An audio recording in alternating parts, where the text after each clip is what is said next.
Everybody, thank you. Welcome to Everything Money. We have a great episode today. Mitchell Pelkey is on here. At one point, he was the highest NIL, that's name, image, and likeness earner outside of basketball and football. He played lacrosse for the Ohio State University. That pains me to even say that because I went to Michigan and I graduated in 2003. So when Mitchell, it's funny. Whenever people say to me, hey, where'd you go to college? I always say, the University of Michigan. And only one person has ever laughed at that. And it was a Michigan State grad. And he laughed at that. He goes, that's pretty good. I said, everybody else just goes, you're an asshole. But anyways, welcome to the show. Thank you very much for coming on. No, thank you guys.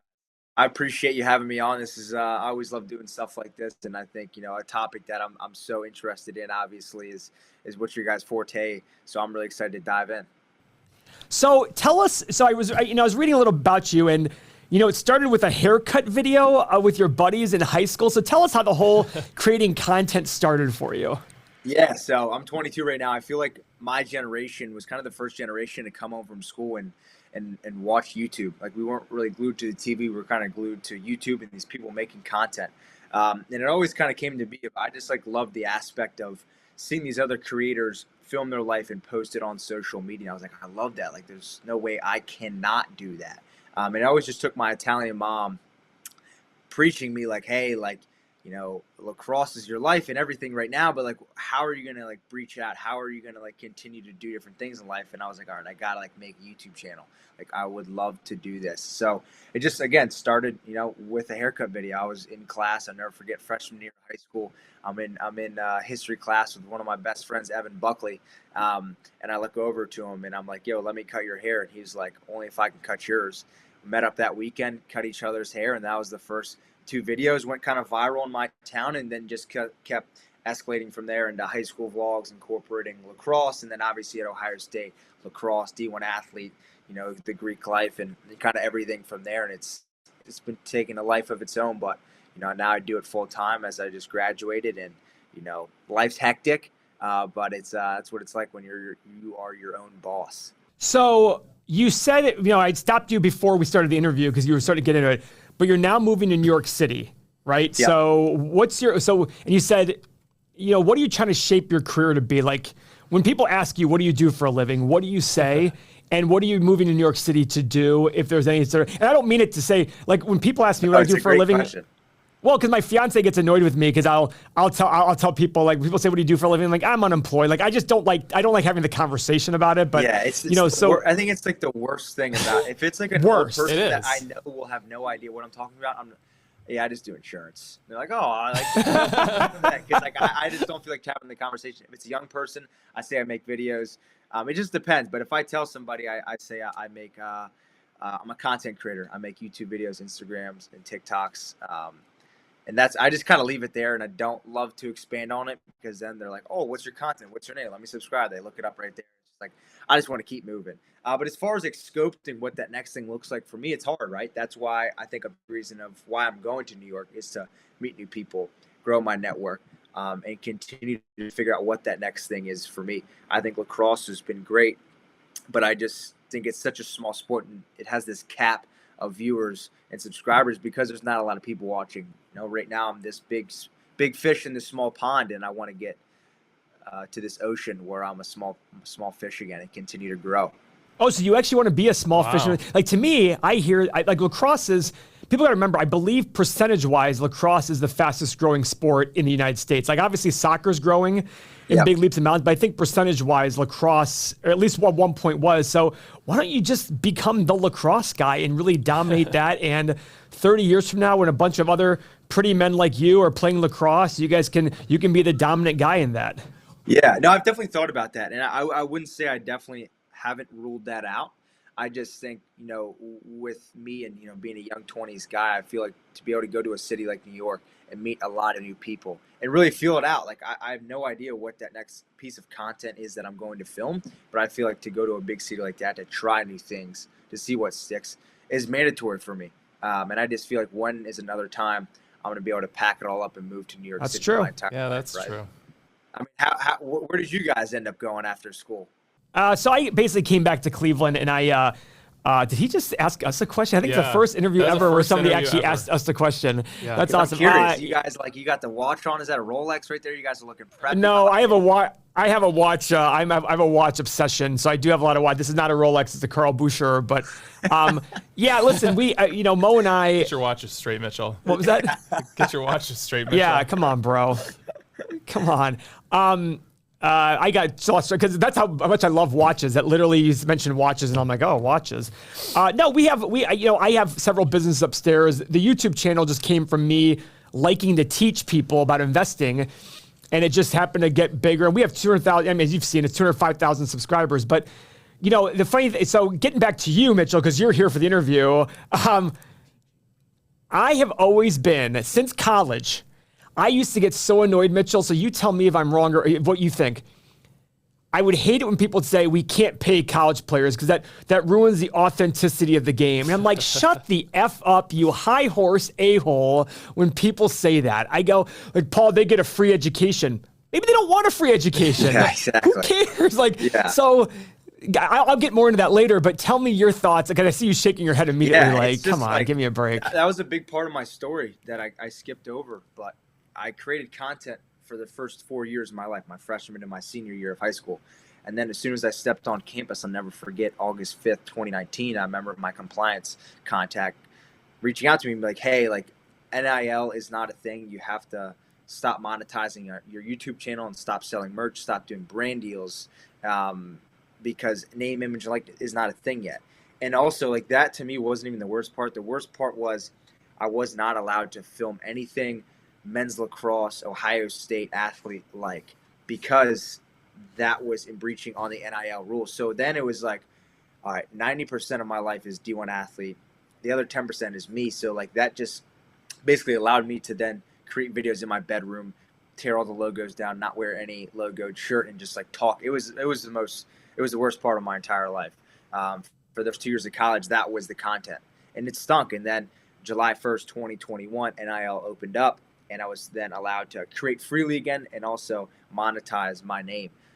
But I think to go back to your point, like it's really bullshit, honestly. Like I just saw TikTok. Of course it is. I saw TikTok the other day of this junior women's tennis player that was in the U.S. Open or something. She just came in some sort of second or third place and won $80,000, but could not accept it because she didn't turn pro yet. But then you have the quarterback of Texas signing $1 million NIL deals. Like it just doesn't make sense. And I think they took a right step with NIL to get to where we are today. But like, there's always going to be a gray area, and it still does feel like the wild, wild west with this just being 2 years in.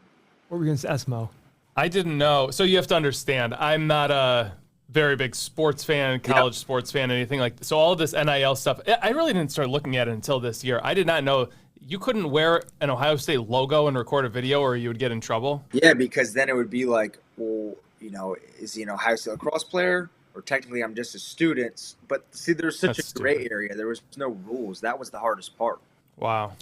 So what were you making your senior year of high school off of your off of everything? Like, what did you sacrifice when they said no more? What'd you have to stop? How much? So that was like brand deals, merchandise, and YouTube AdSense. And it was probably like 10 to 15,000. Okay. So it wasn't like you were making like six figures, something like that, but still it's a hit. For a kid in high school, yeah. Were you on a scholarship for lacrosse? I don't know. Did you have a full ride at Ohio State? 75% scholarship. Okay. Well, okay. That's, because I'm looking at it, and it's funny. So probably 10 years ago or so, I remember getting into I actually got pretty heated at one point with a friend of mine. His name was DJ, and he was like, Paul, they have a choice. They can either say go to college and play sports or not go to college. I'm like, that's the choice you're making? Like literally that was his argument about being paid for school. A lot of people with it has to be authentic. And these students, I'm like, guys, at the end of the day though, like you're telling a kid you can't go make money on your own because you belong to a university. But me as a regular student, if I want to go start my own brand, I can absolutely go do that. Yeah. But because I'm not an athlete, that to me just doesn't add up. I just recently watched the Johnny Manziel documentary. Really would recommend it. I loved it. That was so good. It just really I loved it. Like, especially what he did for that school and not being such a Alabama, Ohio State like football school. Like he made that school so much money, and the fact that at that time he couldn't get paid at all is just like criminal. So I'm glad the rules changed, and obviously it's still the wild, wild west with football and basketball, and these kids are getting huge numbers, and they should, right? Because those sports have so many viewers. But I have a feeling there's going to be some rules applied here soon, just because it's like it's really, they just allowed it, and then it just kind of was a shit show, and it still has been. And I feel like there's going to be some rules in a committee to come soon. So Sports Illustrated literally yesterday had an article come out about Blake Corum in Michigan, and how it was funny because Harbaugh was like kind of anti-NIL, and which I absolutely disagreed with that. But he's talking about how one of the things he said in the article, I don't know if you read it, was he said, so you're not allowed to get written commitments from the school but they'll verbally say to you, hey, if you come here, we can set you up with NIL. And then a lot of players are going to these colleges, and then they're not coming through on them, and. I look at it going, that's the hard part. I'm still trying to but I'm still trying to ask the one question. Pardon my French, but why the does it matter if a school says to you, listen, we'll pay you. Come, I still don't understand the concept. To me, this is what I talk about with sports.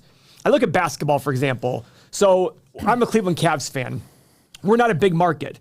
It actually hurts the Cavs that they can't pay a player whatever they want, that they're capped. Because I always say to people, if I want to pay LeBron James $100 million a year to play for me because I'm a small market team, but the Lakers are willing to pay him 60, why would I should be allowed to do that. But if he's capped at $38 million a year no matter where he plays, then he's going to go pick the market he wants to live in. And I look at that same thing with college athletes. Like, okay, if I want to play a player, hey, listen, we're going to pay you $70,000 a year. We're going to raise money from boosters, and we're going to pay you $70,000 a year to play here.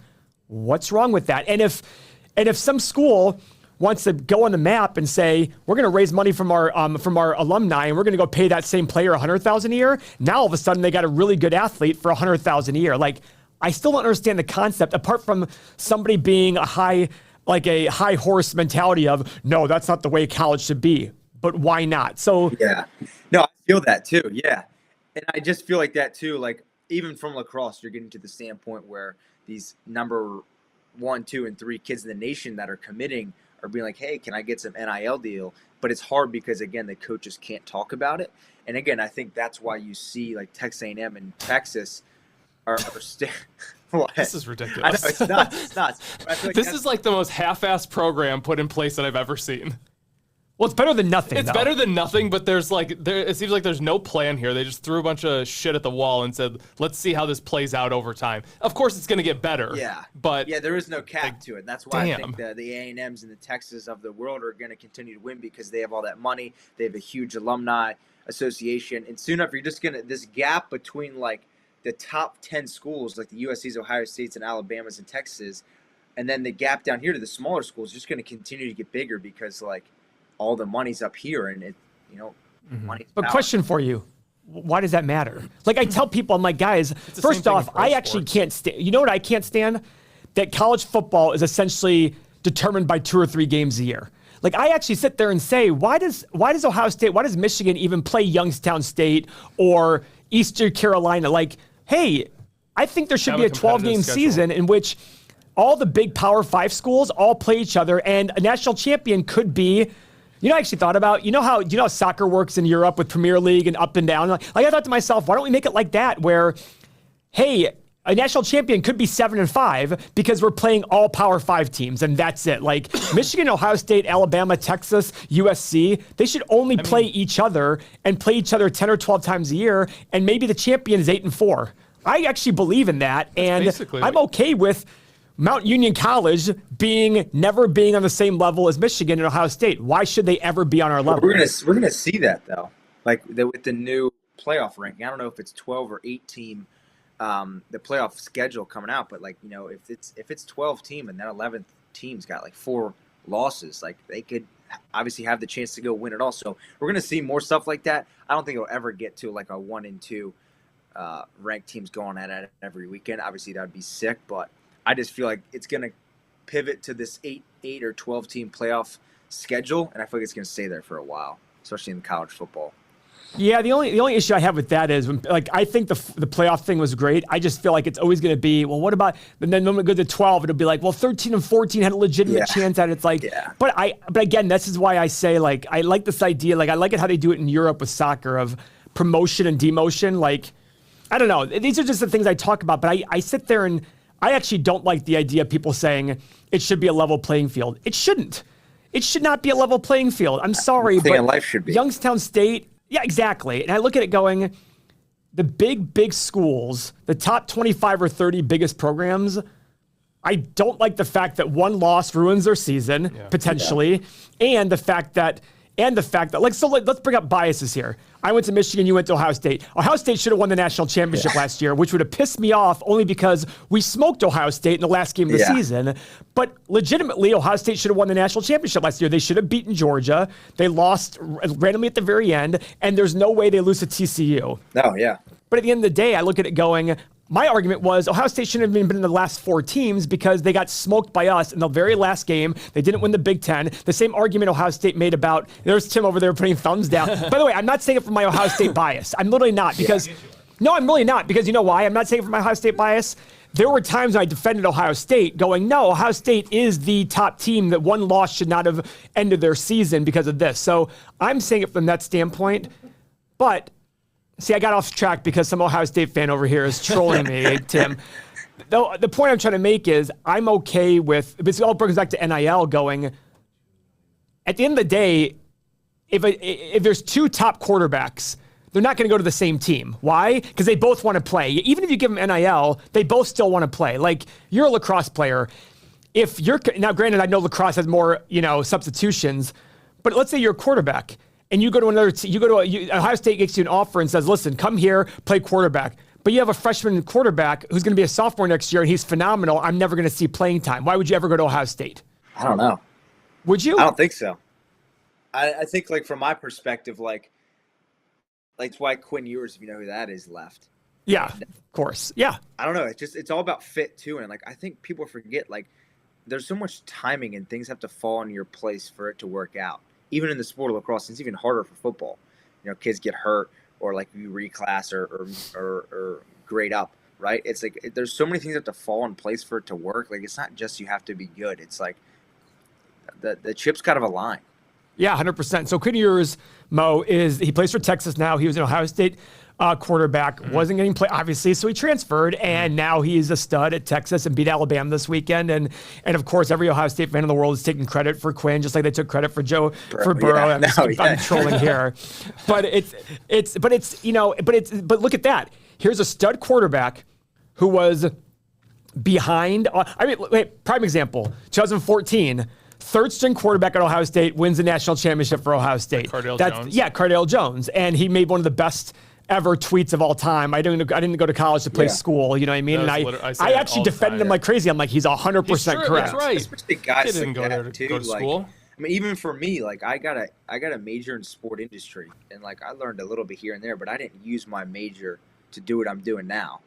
And I think it's case by case basis, but like it's just true. I don't know. I actually don't think it's case. I think apart from like going for medicine. Yeah, or like dentists or something. I always tell people, I'm like, yeah. Apart from that, like nobody does what I studied economics in college. I'm still an investor and doing business, but there's not a single class in college. There's one class in college I use the information today, but that class could have easily, it's just a calculator now. So I look at it going, we just went there. I always joke with my father, he spent 120 grand for me to get a piece of paper. He goes, well, that's nice to hear. I'm like, hey, it's the way it is. We just prove we can learn.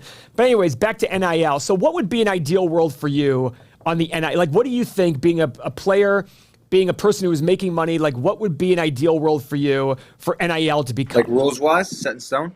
Yeah, rules set in stone. If you say... I think the hardest part, and I do not have the answer, is like how do you regulate football and basketball and then everything else? Because there's the huge gap, right? It's like football, basketball, women's basketball as well.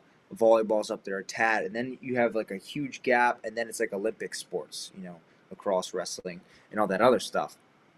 And it's like I don't know how you put the same rules on those guys as you do these guys. And like that's the question I feel like why they haven't put rules in yet, because it's like you can't regulate everything when there's such a huge gap in between, and I feel like that's why they haven't put any rules on it yet, and it's like 2.5 years. Yeah, and in the article yesterday, what I love seeing was they asked Blake Corum, like, is there any animosity in the team because you're making all this money? He goes, no, we actually get closer because now when we go to a restaurant, I'll pull out my Amex and go, I'm paying for a meal. And so, like, he's looked at as the, to me, it was just like, so a good friend of ours played at Ohio State. His name is Darnell Sanders. And he went the fourth round to the Browns, and he was making $500,000-600,000 a year. And he was best friends with Tim Couch, making $15 million a year. But Tim Couch always paid for shit, because that was the big gap between them. Like, he was just like, that's why they felt camaraderie there, was like, Tim Couch would be like, listen, I got it. Like, he'd pay for stuff going, I got this. And I look at that going, there's, people talk about this like, oh, it's going to hurt the team. But like you said, I look at it as like a way for everybody to come together and unite a team. But when you're talking about a big gap, the schools, you got to remember, those other teams you talk about exist because of the football and basketball, right? Yeah. I mean, what can you expect a lacrosse player at a major school like UVA, a school that's known for Duke, for what can you expect those guys to make in NIL? What do you think they would make? Well, the real reason why I made all my money is because of my social media. And again, like, I'm the only guy doing that in the sport. So like these guys, and I tell these guys all the time, these number one recruits in the nation, I'm like, if you don't build your social media up, you're leaving thousands of dollars on the table. But there's this stigma in the sport where it's like corny to post, and it's like you got to be a guy's guy and a bro. And I'm like, dude, love that, but like, don't you want some extra coin in your pocket as well? Mitchell, do you think you would have started that social media if you hadn't done it in high school? Yeah, definitely. Like starting at Ohio State, you're saying? Yeah. Yeah, I definitely would have. I just think it just comes back to the passion first. Like, I didn't even start making, those numbers in high school until my senior year. So it just comes back from the passion for me, and the same reason why I love creating content today and making videos, just because I love it. And I think, when my time is done on social, I'll still be in the creative process, maybe more behind the scenes with the company or brand or somebody, just because I love, talking and filming and doing stuff around this space. So are you looking, like, do people reach out to you a lot? Obviously, these athletes reach out to you a lot. Are they pretty much lacrosse players, or do you get some like football and basketball players reach out to you and say, hey, how do I handle this? How do I do this? Mostly lacrosse players, yeah. I would say in that sense, definitely more lacrosse players. And I tell them, like, hey, like, if you want to make a lot of money, you got to build your social presence up. And that's really it. Because at the end of the day, like, there's no ROI for a brand if they're just reaching out to a big name lacrosse player. You got to add more to the table. And I think that more to the table for me was the followers aspect. And that's why it all worked out for me. And I tell these guys, I'm like, hey, you got to start posting. And the mantra is changing a lot more. And I think, again, like going back to my first point, like some of these number 1, 2 guys in the nation that are getting recruited and going through the process currently are asking colleges, hey, can I get some NIL money? Like, what does that look like? And you can start to have that conversation. So let me bring up an example that's hits close to home for you. Mark Titus, obviously, right? Yeah. So Mark Titus went to Ohio State, played basketball. Okay. Complete bench warmer. Like, literally, his claim to fame was he was, what's his name, Greg Oden's, like, buddy. So Mark Titus had a thing called Club Trill. He created a blog where his goal was to have the perfect game, which was all zeros across the board. He wanted to enter a game and add 0 value. So every stat category was a 0, right? Yep. What would a guy like Mark Titus on the bench, not playing at all, but he was a marketer. Like, he had Club Trill. Yeah. Like, I look at that going, that's the guy who's going to be able to change his life. And he did. He works for Barstool Sports now. He wrote a great book that was absolutely hilarious, and I love that book. I actually it was a great book, but that's the kind of guy, like, what could a guy like that could have made being a bench warmer with a social media presence if he was like a modern day guy? Like, if he was doing that today, what do you think a guy like that could make? Oof. I mean, a lot of money. I would say a couple 100,000. I would thought so too. Yeah. And like, I just think I've heard of him. I haven't looked too much into it, but to be able to spin it in a way where you're a marketer at first, again, like if you're not a CJ Stroud, like, you're not going to be making that money. That's why you have to be a marketer. And for somebody like that, like, he could continue to profit off his book. now with social media, I can see him making TikToks and making videos about his experience. And obviously, again, I think a big reason why I picked Ohio State back in the day was because I wanted to go to a big school aspect, and the amount of people that are at the school and the alumni. If Mark could have been able to capitalize off all of that, that would have been huge for him back in the day. Yeah, and he was awesome. He's hilarious. But, now you look at NIL, like I think the other day they announced, I saw yesterday that LeBron James' son, Bronny, has the number one NIL right now, $6.1 million. I mean, obviously helps that he's LeBron James' son. Like they just give it to him one time. No, all of his endorsements and everything is like $6.1 million a year. That's kind of like what they are predicting. That's obviously no one knows if he's actually made that. Yeah. You think the schools are ever just going to pay him straight up? I'm fine with that. I'm straight up fine with that. And people argue with me on that one, and maybe you disagree with me, Mitchell. But don't you think that would be a lot? I mean, really, you would kind of bring it into more of like a professional level, but in the college level. I think it's the minor leagues of... It's the minor leagues. Like when I look at lacrosse, you're the minor leagues of, I assume there's professional lacrosse. Yeah, Major League Lacrosse. Yeah, it's called look PLL. at... But no, that actually might, I've never thought about that, but that actually might be better in a way where then it can it'd be less of a cluster F. Yeah. There's more rules. Like, okay, basically now these colleges have a cap in their money, and like brand deals can kind of be like whatever the kids want to do. But like as far as the schools paying, you kind of have this cap, kind of like what you were saying with Cleveland and LeBron, right? It would kind of help in that way, but obviously with that, you'd probably open up more of a can of worms. Yeah, what was that? What would the can be? I just think, when you involve the school more, now you're involving even more money from like the brands. CJ just did a huge thing with C4 last year, and now you're involving Ohio State. And, if the kids don't get what they want from Ohio State and not from C4, then they're going to be transferring left and right. And I think it could be a blessing and a curse at the same time. So for me, and this is where and of course, it's like the whole playoff thing for college football. I think starting the playoff is a great start to change like the whole look of it. Maybe going to 8 or 12 teams is a better idea. The whole point is there's never going to be a perfect system, but there's a better system. College is paying athletes directly. I guarantee there are people watching this going, no way, come on, you're an idiot. But I look at it going, let's not stay focused on the way we're used to it. Let's stay focused on what's going to make it better. At the end of the day, if a college can make $110 million off a sport, why is it wrong to pay 50 kids an average of $50,000 a year? Maybe some are making 20, some are making 120, whatever it is. Why is that wrong? Because I still go back to this. If I'm a top tier quarterback, I want to get playing time. So Ohio State can't go pay 3 top tier quarterbacks $200,000 a year and say, come to us. Because 2 of them are going to say, but I want to start. Well, we can't do that for you because the other guy's starting. Well, then I'm not coming to you. And that opens them up to other schools. And maybe the transfer idea is a better idea. Like limit transfers to say, hey, make sure you make the right decision up front and plan it, because we don't want just everybody coming in and out. Because I think the transfer portal has become, by the way, Michigan's been a great recipient of the transfer portal. But I think any big school is going to be a big recipient of the transfer portal. Correct. Yeah. I think so too. Then on the flip side, though, you're seeing the downfall of Clemson because Dabo does not believe in the transfer portal. So it's crazy. Like a lot of these old headed coaches, like Nick Saban, right? He's not a big fan of NIL. He's another coach that has to be involved in it now to then get the big name recruits and top name guys, because if you're not, you're just going to be left behind. Listen, I love Nick Saban. F you, Nick Saban. You're going to make $9.5 million a year coaching football, and you're going to say, I'm not a fan of NIL? F off. Literally f off. I just don't get that at all. Like, it's so funny to me that the guy's like literally cashing, and he's on Aflac commercials, and he's a terrible actor, but he can go endorse Aflac and all these things, but he won't let a kid who comes from nothing, who all of a sudden has an amazing talent and has a limited time on that talent. Like, the time limit for them is so incredibly small. Get your money while you can. So I think I bring an interesting perspective here by not knowing anything about this conversation, really.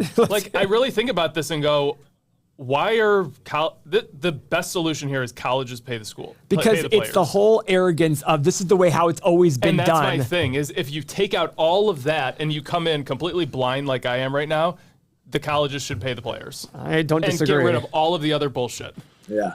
That's interesting. I think it is interesting from your perspective of not watching sports to bring that perspective up, because it's like I've never even thought about that.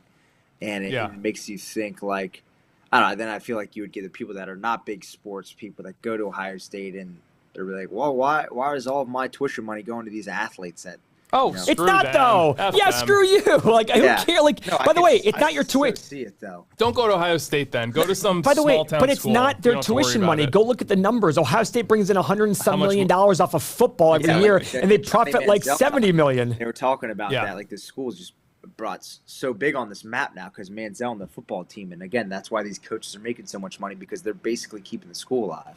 I love that, by the way. I totally bought into that. He was a rich kid from a Yeah. rich family. I did And too. when they're I like, had no it was idea. totally made up, I was like, no fucking way. I literally bought that hook, line, and sinker. Yeah. We all did. We all Yeah, did, because it was like yeah. the perfect time too. Like, if you think about it, I think it was like 2012, and social media, Instagram just became a thing. There's no Yeah. social media, so it was perfect.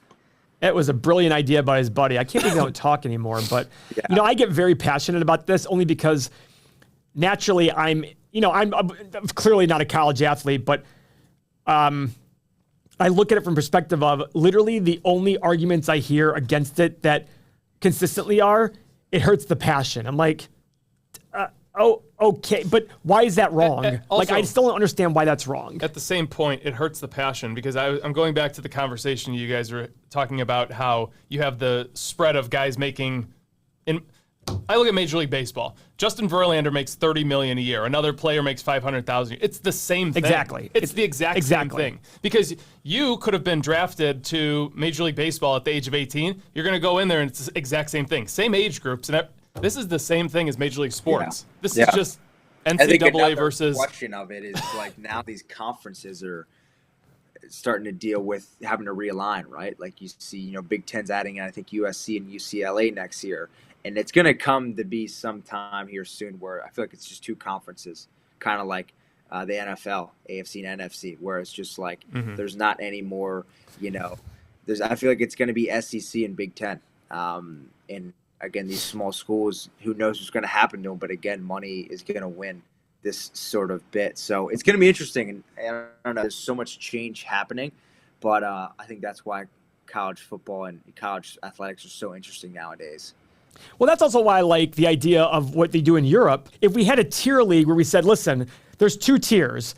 If you're in the bottom 5 of the top tier, you follow the bottom tier, and the top 5 of the bottom tier go up. That way it allows for years of and the other thing is it allows a team to gain some confidence. Like sometimes going to a lower tier but dominating can build your confidence up for the next year if you go up. I just look at it, I agree with you. I never understood.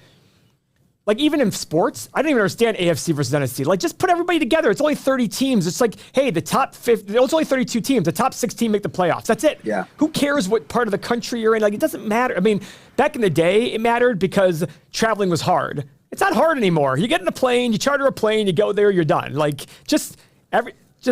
It'll be interesting, and I think it brings up your point too. It's like when they had no playoffs, then they went to 4, and now it's 8 or 12, and it's just there's always gonna be the yes, that's great, and the no, that's terrible side, and it's always just gonna change, right? So it'll be interesting to see where this is all in like 10 years.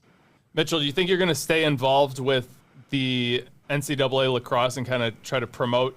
I mean, you kind of are the face of that, and are you going to stay involved and keep helping the players in the lower? What'd you call them? Olympic sports? Yeah. So I definitely see myself because still the pinnacle of lacrosse is playing in the Final Four in college and making it and playing top 10 Division I lacrosse, and that's the pinnacle, and that's where the most eyes are. I'm doing some little things with the PLL on the side where I went to Baltimore when they had a weekend there, and I was just in Long Island when they were there for the semifinals this past Sunday. So primarily going to stay with college lacrosse because, again, that's where the most eyes are and that's where the most care about the sport is, but I'm still going to dabble with the PLL as well.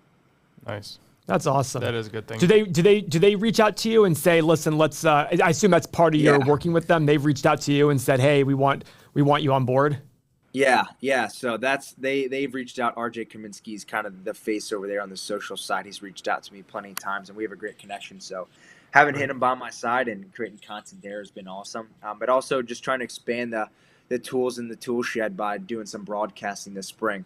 Awesome. And lining up more my lacrosse camps as well for this fall and summer, and more merchandise and more in-person experiences. And so it's good. It's a lot on my plate, and I think the big thing is I want to eventually build my team out to more than just me and my editors is something I've been really trying to strive for. But just this early 20s phase of my life is definitely hectic, but it's pretty normal, I feel like. All right, so let me ask you this question, switching back to money a little bit. So you're a senior in high school, making $10,000, $15,000 a year, $1,000 a month. What are you doing with the money? Saving it. I'm very saving it. I don't spend any money on any clothes or anything. It's all back into the business. Wow. I don't know what the term is, but not squirrelish with your money. Very like frugal. Yeah, frugal. That's it. Very frugal with my money. Like when I go out and go to nice dinners, I'm spending it there. But like I don't buy shoes. I don't buy anything like that. All back into the business. Oh wow, that's great. Nice. And are you seeing you're seeing a good return on that back in the business? Yeah, I am. I just think it's like you always got to be a step ahead, and especially in the content game. You guys obviously know that. So it's just about putting the money that you're getting now into these seeds and these buckets down the road that you know that'll kind of help out. And being inside this sport, for past 20 years, like my dad played it growing up. He was a 4-time All-American at UVA. Just always being involved in the game, you can kind of see where the game's going. And I think the PLL is on a great stepping stone. They're just finishing out year 4, and I really see that being the pinnacle of the pro league. So I'm excited for them, and just kind of see where the sport goes. Like you said, fast growing sport on 2 feet. That's kind of the phrase. I really think it is, and just continuing to promote it on my end, just to show other people like, hey, like this sport's really fun, and I think a lot more people are getting involved. And say it with me one time. Just say "Go Blue" really quick. One time, just "Go Blue." Hey, you know what's funny? Actually, let me tell a story. Let me tell you a story real quick. We went to Naples 2 years ago, and it was me, Mo, and his now fiance and his mother. We go to Naples. We go to a restaurant right there on 5th Avenue. So I'm wearing a Michigan. What's it called? Prime. Ocean Prime. Thank you. Yeah, we're big. So family. If you've ever been there, where is that? What is it? Campiella's.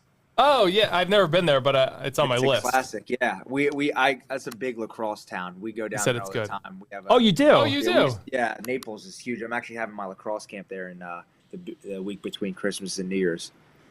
Oh, that's awesome. No kidding. Yeah. Hit me up when you're down there. Yeah, so I'm wearing my Michigan quarter zip, and the waitress, very nice girl. I remember her name still, Maria. And I started singing the song Maria to her. But anyway, so she comes up, and something happened, and we were like, "Oh, what are you doing?" She's like, "Yeah, I just graduated college." I'm like, "We're from Ohio State." I'm like, "Oh," and she goes, "Yeah, I saw that." So at the very end of dinner, I'm paying for dinner, and I said, "Listen, I've got 2 tips here. If you say "Go Blue," I'm going to give you the higher tip." And she just literally went like this. She just put her head down and said, "Go Blue." I gave her. She was so sad doing it. What she didn't know was to give her the higher tip anyhow. But she did say the "Go Blue." I was very happy about it. But she went, "Go Blue." I said, "Thank you very much." So that's one thing. Too, I appreciate. I never realized how big the rivalry was. Growing up in Virginia, you hear about it. But you're not from Ohio, and I still remember losing. I think it was my junior year, and just like, wow, like, it's crazy. Like, just like Ohio State football is everything in a 100-mile radius of that school. And when they first lost, like, just the amount of like, just the energy left in the air. We didn't even go out that night. Everyone is just like, oh my God, distraught. And it's just like crazy. It definitely is the biggest rivalry in all of sports. It's the biggest rival. I always thought, I was a big baseball player growing up, and I always thought it was Red Sox Yankees. And I was at like a very pinnacle point of Red Sox Yankees with Manny Ramirez and A-Rod and everything. Now that those guys are gone, there's no rivalry. Ohio State, Michigan is a consistent rivalry for my entire life. My example is this.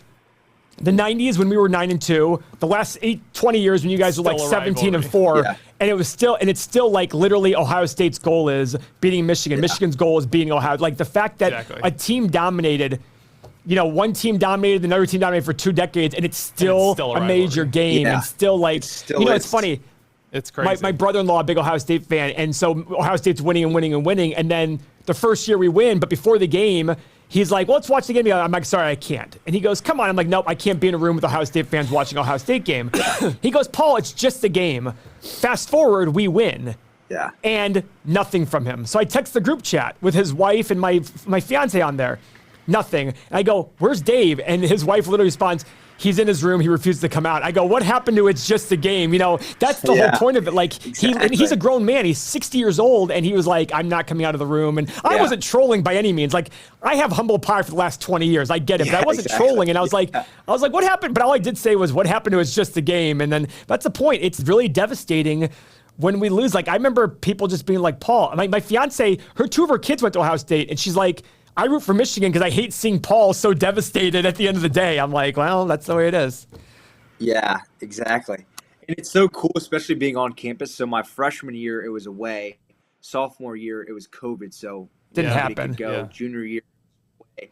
And this past year was the first and only year I was able to experience it on campus at Ohio State. And it's nothing like anything you'll ever experience in your life. Like we got after it at like 4:30 a.m. We started getting it going, and it was through the whole entire night. And obviously we ended up losing, but still just like seeing everybody's faces after, it's just like so distraught. And I've never seen an environment so lively that early in the day. And like bars had, discounts and sales and things going on at like 3 a.m. and it was like people don't even sleep. It was so cool. Like I cannot wait to have kids and bring my family to an environment like that. And don't forget, you guys were all there. I was there in Michigan, and it's during Thanksgiving week. People come home. Yeah. People come back to school early. Like people don't realize it's a holiday week. You're supposed to be there with family, and you're like, F this, I'm going to the game. Yeah.